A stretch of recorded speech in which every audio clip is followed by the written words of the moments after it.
There's been much speculation about a successor to Olympus EP2 for months and months, about whether it's going to be the pro body that everybody expects it to be, or whether the design will be much more different. Well, now it's here, we can answer those two questions, and it's no. Well, I would tell you what's different, but Locke's busy playing with it.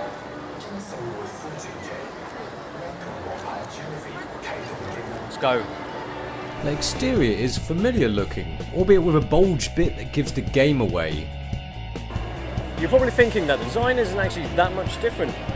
Oh, you look closer. It's been beefed up, injected with steroids. It's been Arnified without the impregnating of a housemaid. But it does flash. As you can see, there's a poppy-uppy flashy. And it's quite nice how it kind of tucks away like that and it's all level there. Very nice. It's quite nice how it's got a nice metal feel to it. Makes you want to touch it all day long. And on the subject of touchy-feely, the screen is a touch screen. A capacitive one at that. And for all you people who can't be bothered to go to Wikipedia, it means it's a bit like the iPhone. But it's not used for the menu. You still have to use conventional buttons for that, which is alright.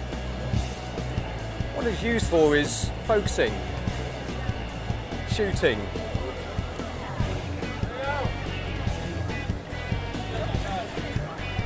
It's pretty quick.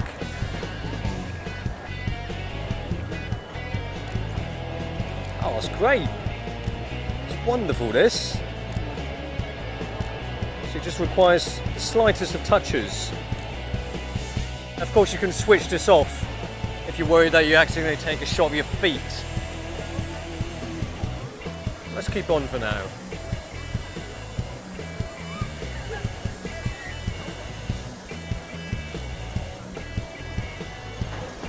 And this screen is very nice, actually. 640,000 dots. I was just wiping the rain off the screen. Took a shot. Before you have to wipe the rain off, you have to switch it off. The screen is quite sensitive to the touch, a bit slicker than the touch screen seen on the Panasonic GF2, although a sensitive shutter release is not always that practical. Oh, umbrella-headed lady. Let's go for umbrella-headed lady.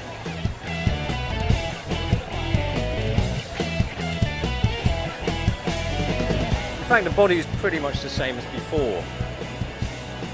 That's kind of a good thing because the body did look good with the EP1 and EP2. It's reminiscent of the old Olympus Pen F. Whoops, sorry, Ferrari. It looks pretty much the same, but as I mentioned before, it's been beefed up. It's got this interchangeable grip, which you can take off with this little screw here. Swap with another grip. So you've got small hands, it's alright. If you've got massive hands, then you get a big grip, probably. You could just sellotape some sausages to here, grip the sausages. I'm quite intrigued to find out what kind of grips will become available. I'm hoping they'll introduce some ridiculously elaborate fruit-shaped grips. The design is hardly groundbreaking. Alright, they've basically just tarted up the old EP1, EP2 body, but it still does look good. And if you look just above my finger, you can see an AF assist light to aid in focusing in low light. Rave party. On the subject of autofocus, this promises to be a lot quicker than the EP1 and EP2 with the focus speed, thanks to a new processor. Now it's still contrast detection autofocus, but with this new speedy processor, it should be faster. I'm very pleasantly surprised to see what they've done with the AF speed. Less and more yeah. And I have to say, I'm pretty impressed with it. It does feel a lot tighter, a lot swifter. I didn't quite like using the screen to focus and shoot. Quite a number of the shots ended up being focused on the background despite pressing on the subject. You can just use the screen to pick the focus point though, or just use the shutter button for everything like normal. And in terms of megapixel count, it's still the same as before. But the key is the new TruePic 6 processor. Bit of geeky stats. With the upgrade, the camera checks focus 120 times per second. One of those things that don't actually mean much, but sound quite good. All you need to know is that the Olympus e-p3 focuses really rather well. At ISO 3200 there's a noticeable loss of detail, but noise is not so apparent. The thing is, when you're shooting out on the street, you don't want to spend too much time focusing. The distance focus is pretty nifty. I mean, it's kind of almost like DSLR quick. In use, it feels like the camera that the EP2 should have been, but wasn't. Of course, there's no point just saying it's fast, it's fast, it's fast, autofocus is fast. Why don't we compare it to the D7000? And for the subject, we'll take a photo of that. Right, I have to set this to manual focus first. Right, now let's put it to the closest focusing distance. I don't know her. You're on Digital Rev TV.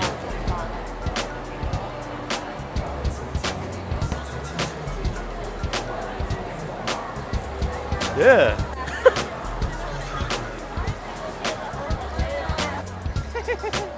Alright. Okay. Yeah, okay. 3, 2, 1. Impressive.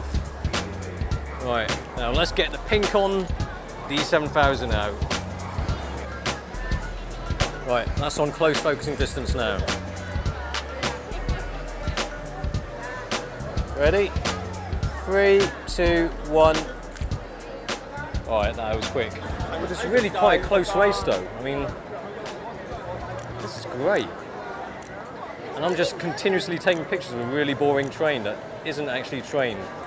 Now, there's a claim that this has the world's fastest autofocus. Some sources note that it is with a 3x zoom lens. Some say for compact bodied cameras. Other sources, like Olympus, say it's the fastest interchangeable lens type digital camera, whatever that means. And I'm not so sure if it is the quickest digital camera with interchangeable lenses. That's Harry Potter, the Chinese edition.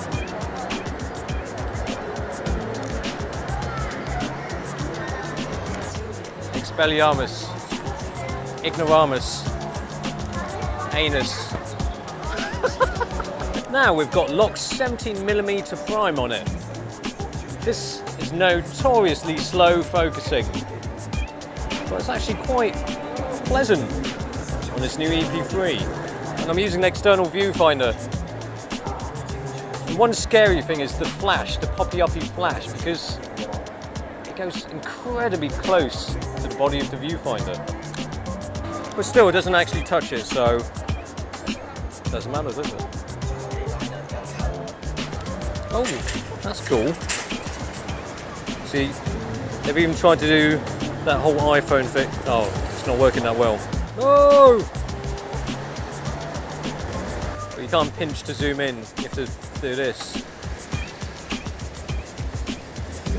Okay, so it's not that bad really. Just don't expect it to be like an iPhone. Oh, bugger. Nothing is like an iPhone. Another thing is that the maximum ISO has been increased. In theory, this should be better in terms of noise performance. At ISO 1600, the EP1 file is still pretty clean, although the EP3 has the edge. When you bump it up to 3200 and 6400, you can see how much better the EP3 is in terms of noise. The EP1 photos look like it has digital measles. What's more, the EP3 can go all the way to 12,800. I have to say, I was a little bit disappointed when the EP3 was first revealed. It looked like nothing much had been changed, albeit a new poppy-uppy flashy and a new bulging grip. But of course, if there's nothing wrong with the way it looked in the first place, then why not keep it the same?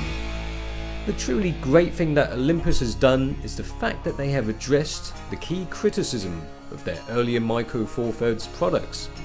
The focus is quick. Although it's not clear how they got the self-proclaimed title of the world's fastest autofocus. This is a great choice for those who want an evil camera. The only trouble is, Olympus has got a lot of competition these days.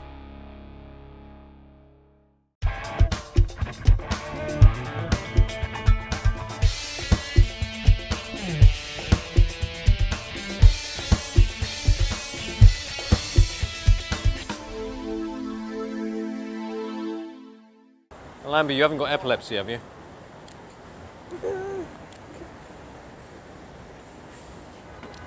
Why do you have to come so close? It's wide angle. Gee, no! And you've got a really small head as well, so...